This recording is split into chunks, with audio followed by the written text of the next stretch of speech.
souvenir est la seconde nature de l'écrivain. Sans celui-là, l'écrivain ne pèse plus rien. La pesée des âmes à l'entrée du royaume des morts est la grille du cimetière où patiente sa mémoire. L'écrivain n'est rien, le poids d'une cendre de cigarette.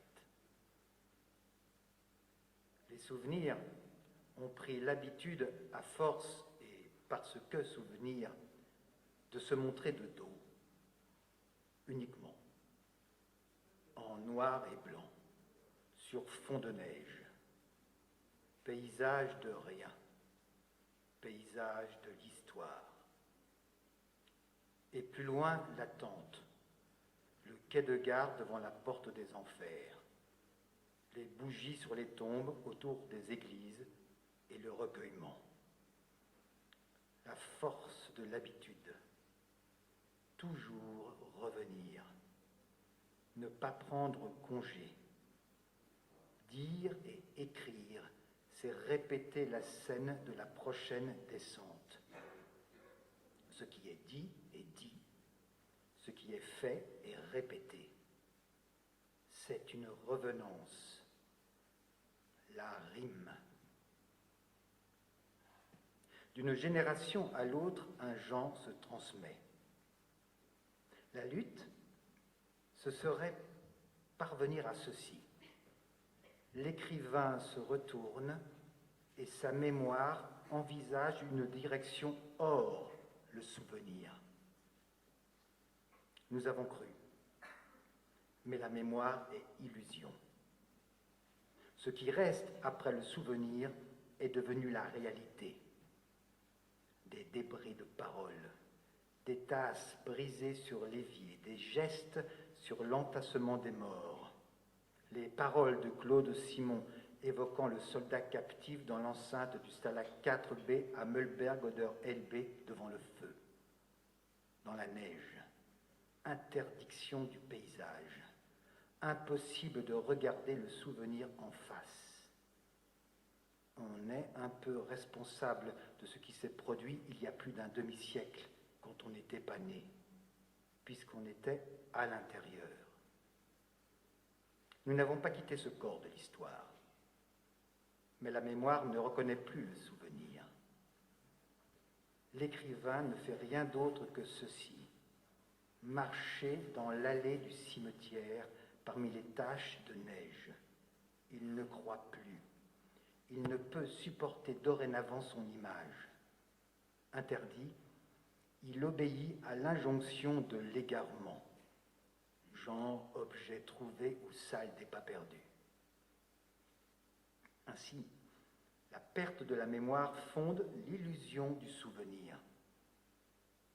Mais l'écrivain n'est pas un être sans illusion. Il le sait. Être sans illusion reste un confort existentiel. Socrate, par exemple, est sans illusion à la fin, mais c'est nulle part possible d'être dans la position de Socrate. L'écrivain sait l'entrée dans la chambre aux murs confectionnés de plaques de liège qui atténuent les bruits du dehors. Nous ne savons rien de l'écrivain. Nous croyons connaître Claude Simon.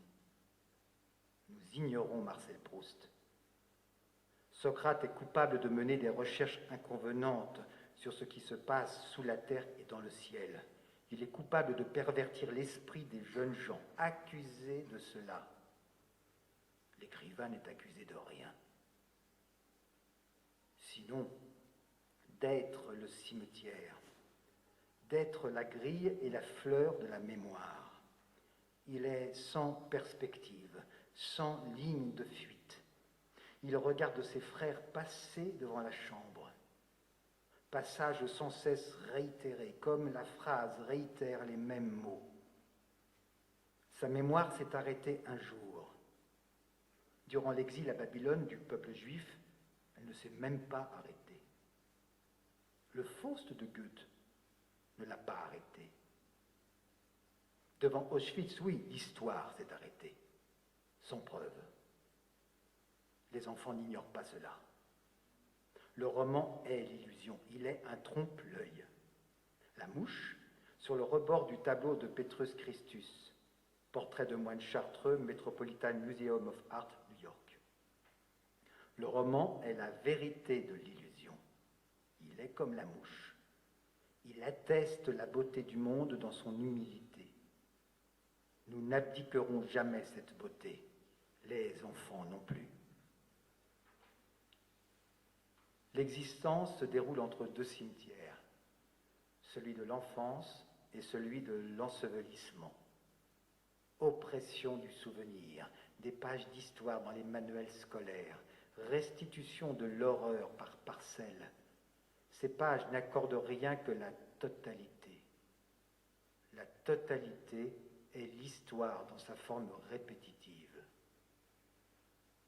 Mais impossible de traduire la mémoire par des mots cohérents, ce qui nécessite l'invention de la langue et du roman. S'il y a langue, il y a roman. Le roman est inattendu, comme la langue. Le roman est un symptôme de la répétition, une réinvention permanente du souvenir. Son actualité, ce geste transcrit sur les parois des monuments antiques. Il est l'archéologie, la trace, la photographie clandestine prise au camp d'Auschwitz par un membre du Sonderkommando, femme poussée vers la chambre à gaz du crématoire 5, août 1944, Auschwitz, musée d'État d'Auschwitz-Birkenau. Le roman est interdit. Le verbe est interdit. Il est la chair, ce gardien du camp. Au hasard des traces, beaucoup, mais pas trop. Cette impossibilité. Tant de religions, tant de noms gravés. L'écrivain a peur en relisant ce qu'il vient d'écrire. Il se souvient de ces photographies qu'il n'a pas prises. Il se rappelle sa visite d'un endroit sans nom, sans mémoire, et revoit ses parents, pleure sa mère, pardon. Il a fallu l'accumulation du souvenir, rien que la répétition, le cycle des saisons. La nature du roman, ne pas être compris à défaut de ne pas être lu, être entendu à défaut d'être envisagé. Le roman naît chaque jour le temps d'une étincelle. Le souvenir déclenche le roman. Dans le miroir du lecteur, son reflet éteint presque. C'est ce presque qui autorise l'écriture. Et si Marcel Proust réinvente les noms de pays et de personnes, c'est pour observer mieux le reflet du souvenir dans cette miniature qu'est le roman. Un cartouche de la mémoire déployé sous les fenêtres du lecteur. Celui-ci, entraîné par la multitude, déchiffre les noms au microscope et s'enfonce dans le souvenir du narrateur. Face à cela, le lecteur, expulsé du paysage, lui aussi, a signé, ouvrant le livre, un pacte avec l'auteur. Il lui reste à honorer ce contrat de ne pas se perdre, à produire l'effort nécessité par la mémoire vacillante des travaux et des jours, à la fondre dans son propre souvenir. L'écrivain, chaque jour, honore son contrat d'auteur d'un souffle plus ténu qui, ajouté au souffle précédent, offre la possibilité du jour à travers les rideaux tirés.